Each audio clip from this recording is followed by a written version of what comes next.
คุณมังงะฟังไปเช่นตรงไงเลยเด้อยาวไม่อะมันจังเลยอะปลุกลองปลุกอะไรก็บ้องกินมาคนjadi leitra aja gitu nih hen hawa leitra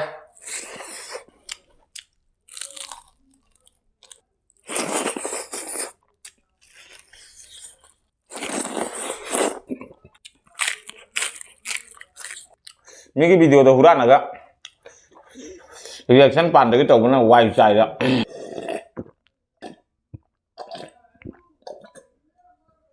mapu kota itu lagi karena anak mela atau uri dia nggak video tak mela atau umi pun nak amuk tak thupcal lagi rabon sana kumthara lagi hendak di hura basa khangja lo lah Facebook page hangai nang Facebook ta indro kera YouTube ta indro kera kata ada set ngam berjeng nang aina pang badari noi luar ya let's go baby look kicit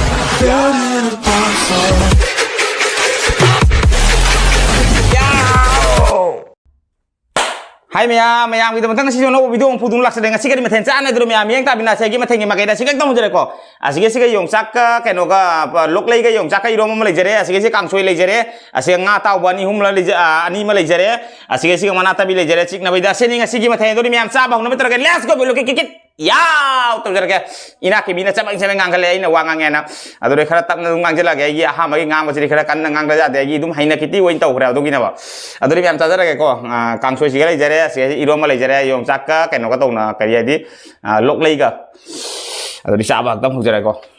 lok lagi sih aham bahasa tuh miko ID pulai naik kan meni dong aneh nah hang mutam saya kain mana hang mutam dah siga yoli ba imasing haita ya ma harap moin harap kuya ni sih pulai nate lok lagi ni na aina ba lok lagi dia pok saja dia na do manipur ki meyam na sabah ko podo ubu do meyam di ure do lok lagi sih kamai tahu na isu pulak ngasih song jere iron jere haita ya yang jaga tahu na kamai iron li desu YouTube to sastra lo jeng jadi mi lok lagi sih kamai iron gana ko ki pulai mai iron brand do pulai mai di iron li atau mai iron lagi husa ke tahu jere do sabah kam hau jere gana terus do yang cak baru atong mani happy je hendak ti yang cak kera cak terak puli hebo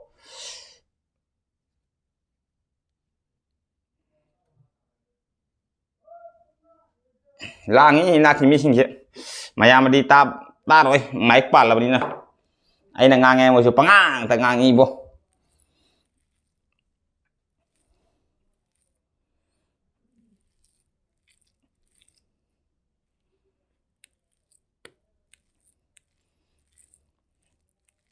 tu sih asik kayak sospen tuh yang pulak sih deh kok ngasih ki kayak nasi kang soy sospen tuh yang pulak sih dah nih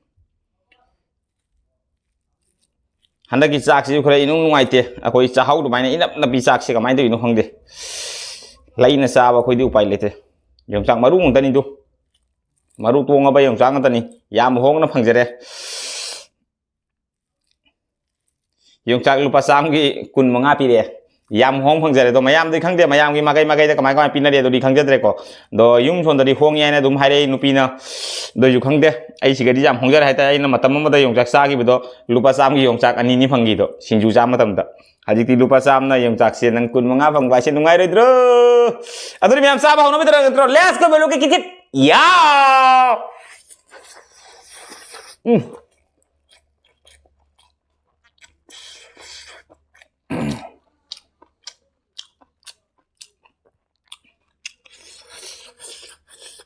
hảo biết ulang ra được lắm nè hôm mang đi cao một tầm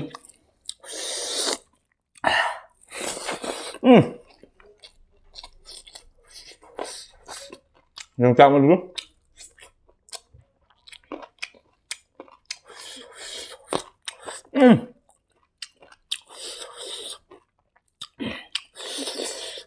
mấy em cũng chẳng được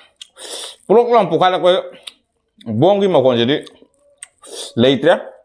aja gitu nih hen hawa leitra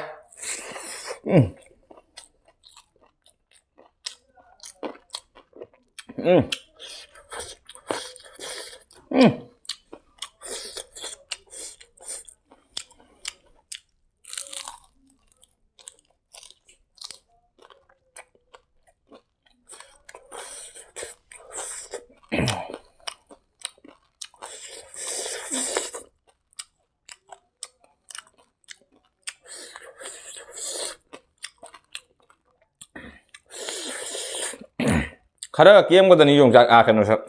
nga tawbase nga tawbase na ngauthokre na wai ni thanda lebin sak thong chabase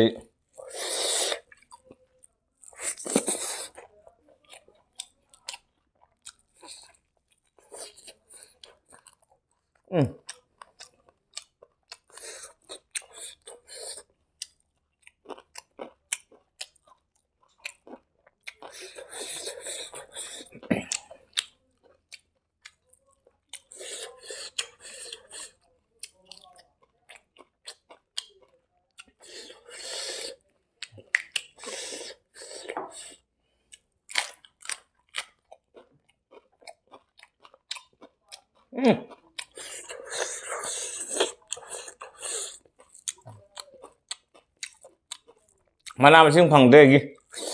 phanga kana kom charake methi mina su leitra tilong na su phangidra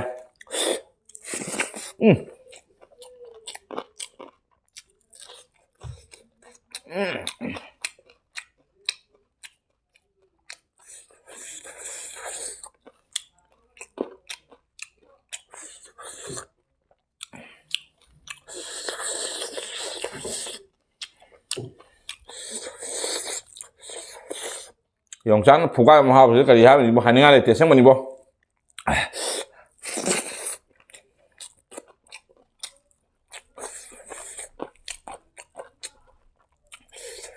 하라면 좋아 nga thằng anh thằng cái thằng chơi sẽ là sao này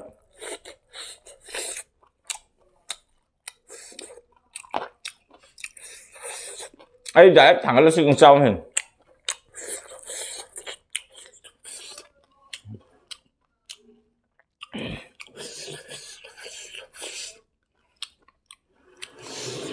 isin kira induk saja kang sogi mahi kira alu hay sabak ni hape itu asyik mujeng ke mahal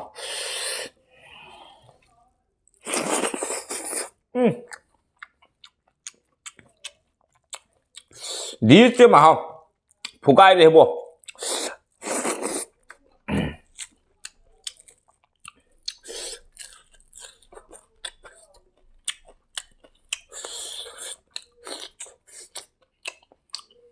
ngán nhưng bên mình ăn rồi không có ở đây nè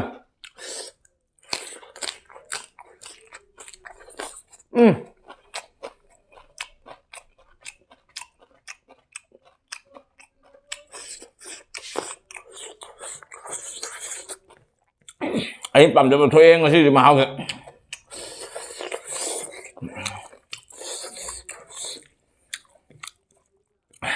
càng thuê thì chú cái nó hạp chúng ta hạp itu masih dùng put lah kan dùng put dari siapa mau kontok kan macam put tu ada mana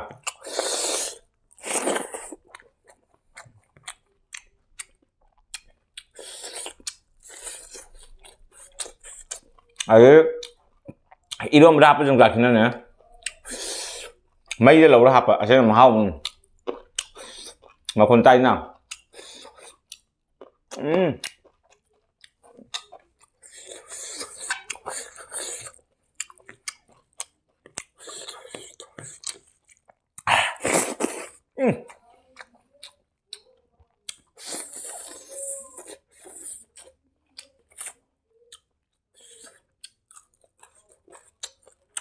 là cái nào chứ mà qua lâu được dùng chắc phẳng ăn bu chấm thong càng xôi phẳng ăn bu làm những cái lang rồi bo mà qua lâu được bom bốc ra bo có lời bo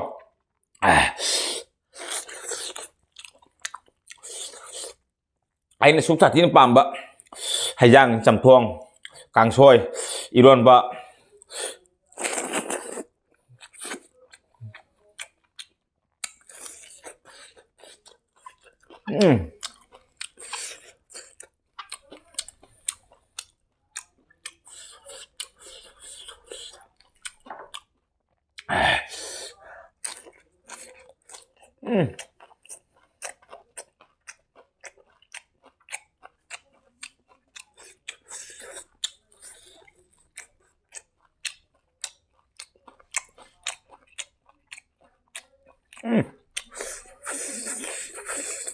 Vẫn hỏi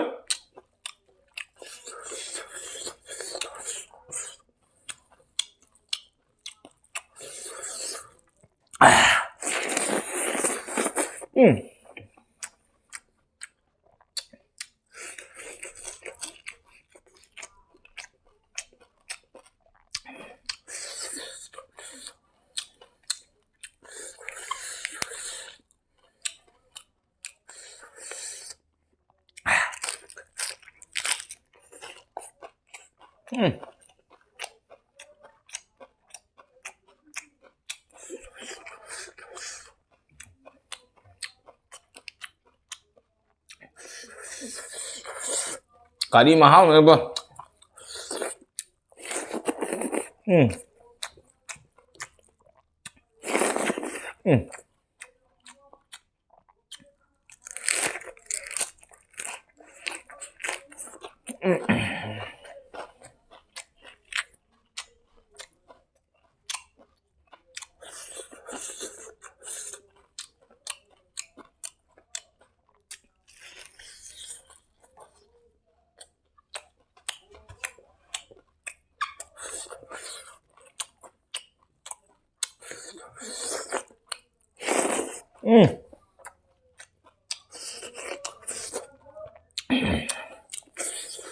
Lá ở đây nào mình yêu lên.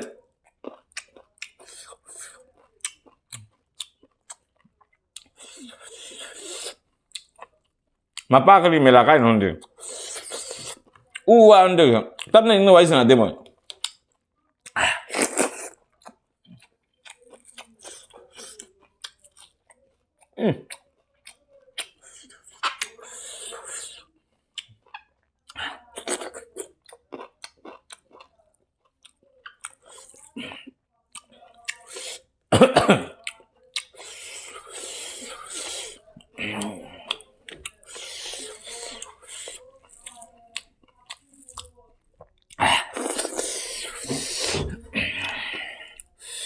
Siga cakan apa mi tinggal lu mang sa.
Cái của ông.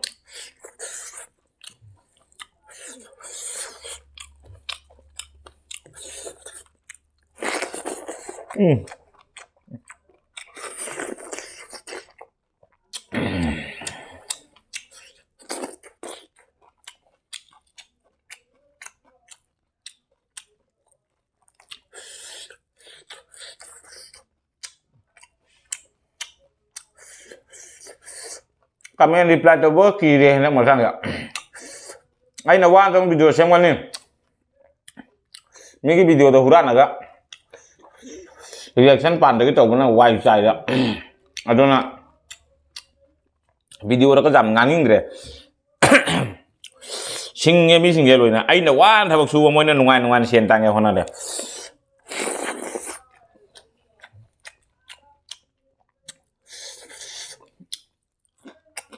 Moi su bagi konten mana cara ini dulu.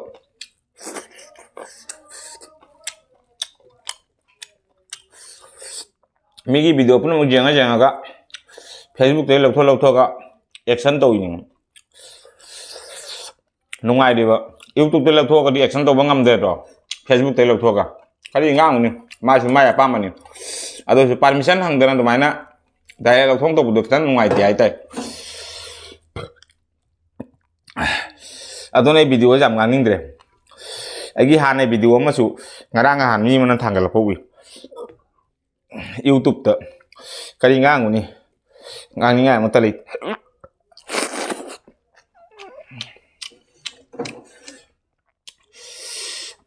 การช่วยมาหิ้วมันตะแก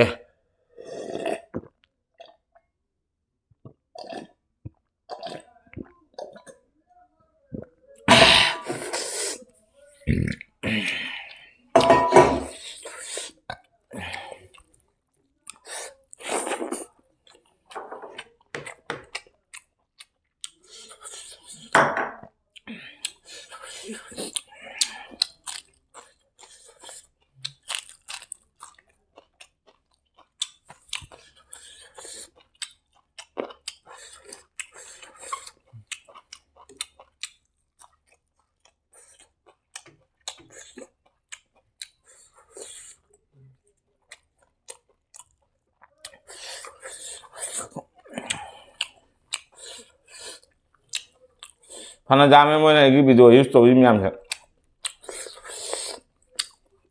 อะโดยสุดท้ายนั่นนุ่งไอ้ตะไบแต่ตัวเจ้าจุนก็สมัครไปเลยทีโดยสุด permission มาดีเราเริ่มว่าเป็นคนดีเราเดียบมวยชูมวยถกว่าตัวดีอันไว้นั่นเลยแบบ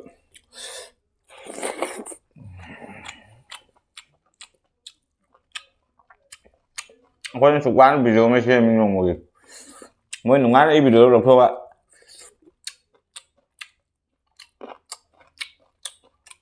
มันดูวันตัวเดียวไม่ยามจังไปใช่ไหมวิดีโอเสกันนะ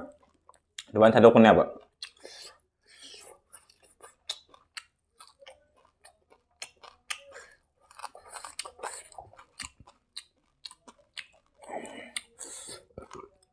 น้อยคนเจนดูดีน้ำมันไม่กี่วิดีโอขนาดนั้นก็ตัวดีกันดูเจียงเลยนู่นดิอะคุยดิน้องมากี่แห่งก็ตัวเสียก็ตัวเสียใช่ก็ขัดเลยน้องทัดได้ก็ตัวน่ะขนาดที่มีกี่เผาเลยนะก็เลยงั้นไม่ป้ามันดูสุดไอ้กี่วิดีโอสักกี่เวลาใจกระทั่งนุ่งไงนะเด้อนุ่งไงเจ้าอะไรบ้างเนี่ยตัวบีกันนู่น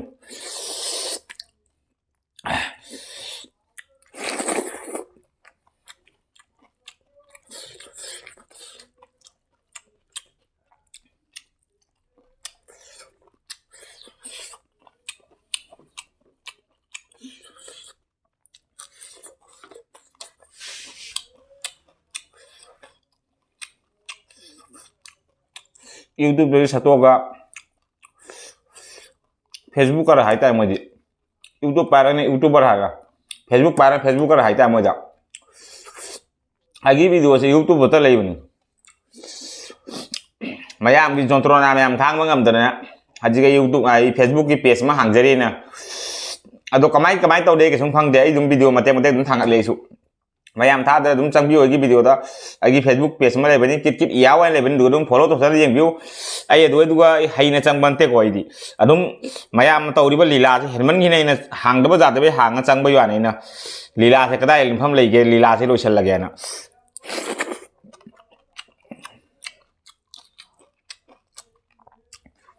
มันฉันไอ้พวกเสียไอ้ตัววิดีโอทางกันเลยYouTube วิดีโอสัตว์เนี่ยกี่วิดีโอเสียดาวน์โหลดตัวสัตว์เนี่ยมันจะไอ้poinดอกอะตัวpoinเป็นตัวเสียมาก Facebook ตัวโหลดตัวเนี่ยแบบลักkaro view โหลนี่มาตันกันเลยลักkaroตังกันเลยก็สมชาวเดียไอ้ YouTube ตัวกี่วิดีโอตัวโหลดทั่วมา Facebook ตัว use ตัวน้ำมันพังกันเลยอะตัวมาตุ้งดามูอะตัวมีน้ำมูกตัวนี้ YouTube ไปไม่ยามน้ำมูกตัวนี้ Facebook ตัวกี่มันทางกันเลยวิดีโอตัว하지기 누판 당갈리 비디오다 자미는 당가ቱ나 베 비디오 아도무 사도네 아도 비디오도 아도 비디오는 사도가 많으면 유튜브다 그럼 유튜브로 아니야 봐 마푸 이디게 더니 좀 알안 바타나 이디 마푸 나타 바사나 팜타 모이노 पुरा 마푸 ओइ खरे बा क्या नुआय मकोक न बा अदोना हे Facebook page मा हांगजले मापू कदाय दे लेगे कनाना मेला तौरी Jenga गे ई video ता मेला तौ मी पुनमक अमुक त थुपचल लगे राबोन जाना कुमथरा गे हंदकती Facebook page มาสู่ห่างมันนี่ไม่ยามมาตุ้ม YouTube ยังกับ Family ไม่ยามมาสู่ตุ้มคันบีแล้วก็ดี Facebook page มาเลยบัดนี้ follow ตรงนี้ก็ตรงนี้ก็โตก็สมมาใกล้บ่เลยเตี้ยดุมมายามนำเตาดิบ่ลีลาซินะเจียงมึงมักตะบันหายแต่ไอ้วิดีโอสมมายามตรงนี้เพราะฉะนั้น use ตัวเรียบ YouTube ตะสานาดิบ่ไอ้ YouTube ตะวิดีโอลงตัว Facebook ก็สานานี่ Facebook ก็ทางกันเลยว่ามังวนตะกี้มัวก็มานำลงโทรอาโตมีลงโทรกันเนี่ย YouTube ได้จังคันเนี่ยบ่ลิงก์จะสมัยวินอดิบ่ไอ้งวนได้ลงโทร use ตัวตะบ่ไอ้งวนได้ YouTube ได้ลงโทร YouTube ได้ use ตัวก็ดีไอ้น่ะมาเสียมึงตะก็มินิมันตะลอยฉันก็มีบ่อะดมอยน่ะสิงนี่ก็อีนอดิ YouTube ตะกี้ YouTube ไปบ่มีดุนลงโทรก็ Facebook ตะ use ตัวมานะอะดมานะตัวบ่ use ตัวก็อีมูamano un puja kriba amano un pura ka gi akoma i sana di pham je pura ko ya nei ai social media ji ka kya nwa ka ran jong na ai mit mang da gi video use story moi na ai ka sim tong ngam dia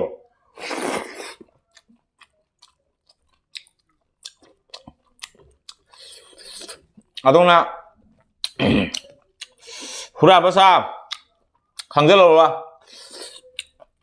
Facebook page su hang ngai nang Facebook ta indra ka da YouTube ตัวอินโทรก็ได้ก็ได้สักงามก็ยังไงนังไอ้น่ะพังบัดนี้น้อยหลวดน่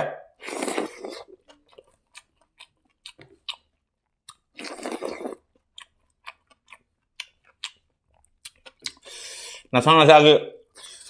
apa badan bi matong ne adon na kiyam ko ni hingoy no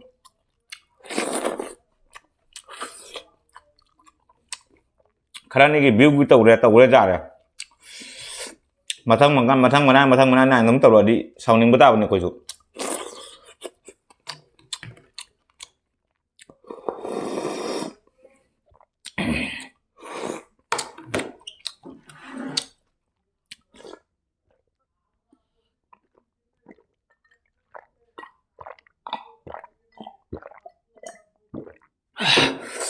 Sabe sebelumnya mata kita video sana mata video yang mana ada di like share komen tuh bakal bikin channel kita langsung kau sinap sih lagi channel kita subscribe tuh untuk bel like ketreng lalu bakal bikin do di song yang nak tayang aja nahu video nang apa tinggi kata ini kira apa tuh channel subscribe tuh untuk bel like ketreng lalu bakal bikin hari yang jadi baik sister brother yang buahnya lihat belum tak cari mayam si video lagi video sebut sar